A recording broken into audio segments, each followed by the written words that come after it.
We begin tonight with the deathbed confession of a serial killer, a stunning development that has already solved one decades-old mystery, the disappearance without a trace of 28-year-old Kathleen Dennis.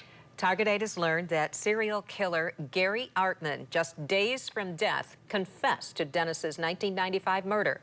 And that's just the beginning.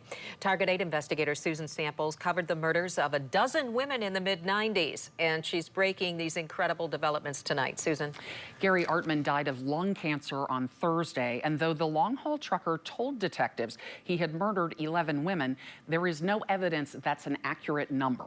Artman was struggling to breathe, I'm told, and could not provide a lot of detail, though he did say he spotted one of his murder victims, a woman with a sling or splint or cast on her arm, as she left the old So-So's Lounge on Division in July '95. That is where Kathleen Dennis was last seen, and her missing persons report with GRPD said she had a cast on her arm.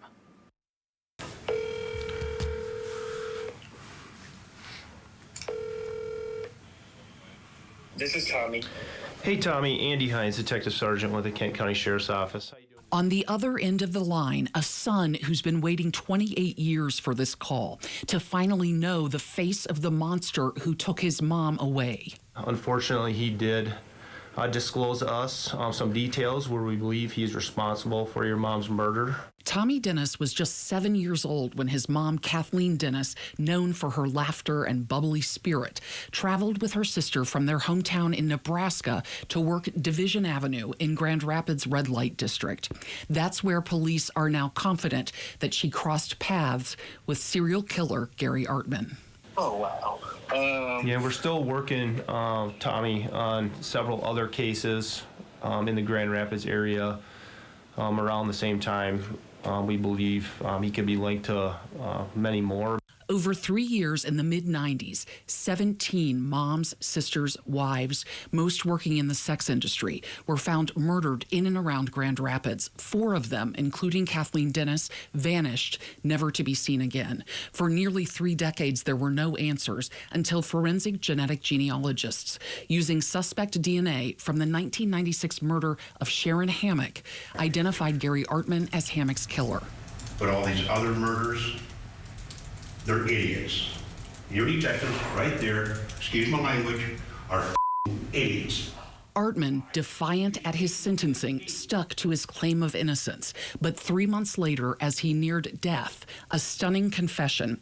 Sources confirmed to Target 8 that the long-haul trucker said he murdered 11 women, 10 in Grand Rapids, including Sharon Hammock, and 1 in the state of Maryland. 24-year-old Dusty Shuck was found beaten and stabbed off I-70 near a truck stop. She was an amazing soul. She was good inside and out. Dusty Shuck's mom, Lori Kreitzer, told Target 8 Artman was in a coma on a respirator, expected to die. And he did not die. He came out of the coma after the respirator went out and fully confessed to Dusty's murder. So at least he did that, and then died the 28th at the hospital, and Dusty's birthday was the 29th. So she would have been 42.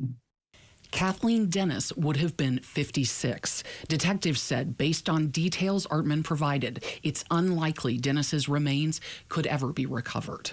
This, at least it, provides some kind of closure. I mean, ideally, I would like her return to me, but this is just kind of where things are at.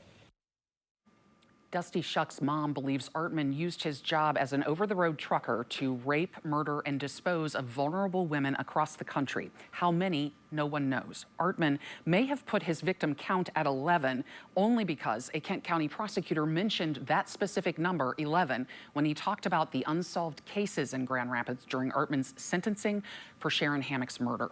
Artman did provide some more details, and detectives from several Kent County agencies are working to match those with the 17 missing and murdered women. We do expect to learn more, and Target 8 will bring it to you right away. Susan Samples, thank you.